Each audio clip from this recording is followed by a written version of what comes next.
இந்த ஒரு அஸ்திரத்தை மட்டும் அர்ஜுனன் மகாபாரத போரில் எந்த ஒரு இக்கட்டான சூழ்நிலை வந்தபோதும் பயன்படுத்தவே இல்லை. ஏன் தெரியுமா?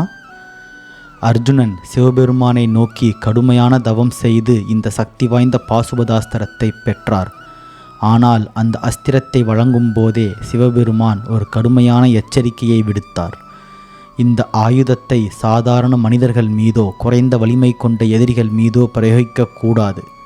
அவ்வாறு செய்தால் அது ஒட்டுமொத்த பிரபஞ்சத்தையும் அழித்துவிடும். இந்த எச்சரிக்கையின் காரணமாக குருக்ஷேத்திர போரில் எவ்வளவு இக்கட்டான சூழ்நிலைகள் வந்தபோதும், உதாரணமாக பீஷ்மர், கர்ணன், ஜெயத்ரதன் ஆகியோருடனான கடுமையான போர் வந்தபோதும் அர்ஜுனன் இந்த அஸ்திரத்தை எந்த போர் வீரனுக்கு எதிராகவும் பயன்படுத்தவே இல்லை. அப்பொழுது அர்ஜுனன் இதை எங்கு பயன்படுத்தினார்?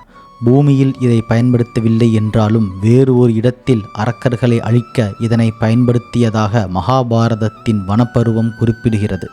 அர்ஜுனன் தேவலோகத்தில் தங்கியிருந்த போது தேவர்களுக்கு தொடர்ந்து தொல்லை கொடுத்து வந்த நிவாத கவசர்கள் மற்றும் காலக்கேயர்கள் என்ற மிகவும் வலிமை மிக்க அரக்கர்களை எதிர்த்து போரிட வேண்டிய நிலை ஏற்பட்டது.